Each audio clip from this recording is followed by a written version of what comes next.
Hello, hello. Back again, and this time it's with another old ride. This is a car I wanted for a long time. This is my pandemic pickup, Tamiya TA02 truck. These actually came out, I'm going to say early 90s, and this was kind of like the first vehicle I saw that was like the truck class that looked like an actual truck. You know, not like the 10T and those vehicles that were obviously kind of built off the monster truck class that evolved into the stadium truck class. Now, this one was built to look very scale. And it was basically their touring car that had a bigger suspension on it. And they upped the body and put it on there. And I mean, compared to some of the cars today, it almost looks like 10th scale. You know, it's kind of crazy how tiny they can get. I mean, if I hold my 10T up kind of near it, you can see that's set on top for a moment. It's just huge. So anyway, I'll go over the vehicle a little bit. But yeah, it's actually a fun little vehicle. So I already got the body clips off, and that's what really makes it is this body here. A very scale body. As you can see, this one's beat. This one was actually hand painted by the former owner, which I thought was kind of cool. You know, that's how it was done back in the day. You know, you didn't have a can of paint. You'd go and get some testers paint and paint the inside of the body. So I've got another body planned for it in the future, but for now, this is perfect for what I'm doing with it.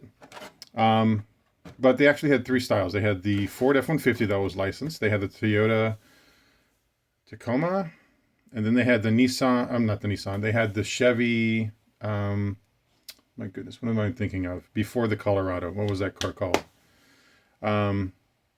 Anyway, feel free to drop that in the comments. Yeah, they had those three styles of vehicles because that was kind of like the tough truck at the time. I'm trying to think. There was a real world stadium truck class that was going on. So that's kind of where these cars kind of originated from, and they looked the part. It's just kind of amazing that a Japanese company went through this effort to make these and license them out and everything. So yeah, as you can tell, this body's pretty beat up, but there are some people who make it, and that's kind of the next thing after I get the rest of the car sorted out. Here's the actual car itself. As you can see, it looks kind of plain Jane inside. Your battery goes sideways inside of it. I've got just a standard, I think this is just a little bitty Hobby Wing or Tamiya ESC I picked up for it, paired with a brushed motor. It's got gear differentials. This one's had a few upgrades, which is nice because I heard the weak point on them was like the shock towers and some other things that would snap on them. But it's got the, you can see aluminum bits there. That's the actual drive shaft that runs not straight, but off to the side, which is kind of unique. I've just got an old Savox servo in there. Feels great for the radio I'm using. I'm just using a cheaper Sanwa for this one because it's not a super racer. I mean, it's just something I kind of take out and have a good time with. It runs dog bones, front and rear, but I believe there are some upgrades now that I've kind of learning more on the newer Tamiya platforms. I'll see what's cross-compatible with it. But this was kind of their flagship car for a long time. And I feel like this is the chassis that started the touring car craze that we eventually got to. But it started off as just a fun project, you know, just like the Slash started off as a fun truck class and ended up being a short course class for a long time. Monster truck, same way. T-Max came out and then it ended up turning into 8th scale truggy or bruggy, whatever you want to call it now. But they had modest origins. So yeah, this was a neat little car. It handles, I've also got aluminum steering in here. That was another upgrade on there. And it feels decent. It's got some plastic links. I haven't gone through the trouble of upgrading it because it's not a super fast vehicle. The rims are beat up. And I've actually found brand new tires for this that I'll put onto it once I go through a complete restore with it. But for now, I've just been having fun just kind of racing it. It's got a little clip here I think was kind of funny for the actual battery. So this comes out, this is where I actually hold your battery in. And I don't even know if I can, oh, here we go. I've actually got a stick pack that I use over here. And let me see if it actually slides in all the way. Probably not. Maybe. See, the wires usually get in the way.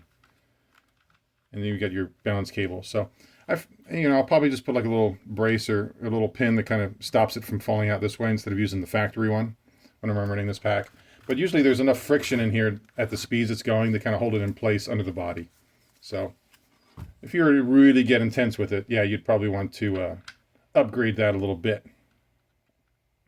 Motor, I can't even tell you what motor I have into it. It was a motor that someone actually calmed and cleaned for me, but it's definitely not the stock Tamiya motor. It has a little bit more push. The one I'm seeing more now is associated, I think their Reedy has like a 19 turn, which is enough pep to get around and still affordable enough to replace in case it fails on you.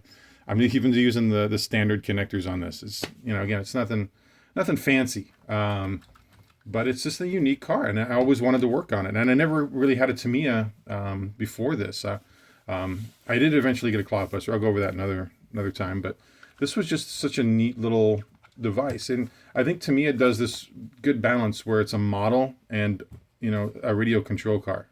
You know, that's the kind of their origins with it. They try to keep it fun. I think this is things that are lost in time as the faster you go. But anyway, that is my little Tamiya TA02 race truck. Big things have small beginnings.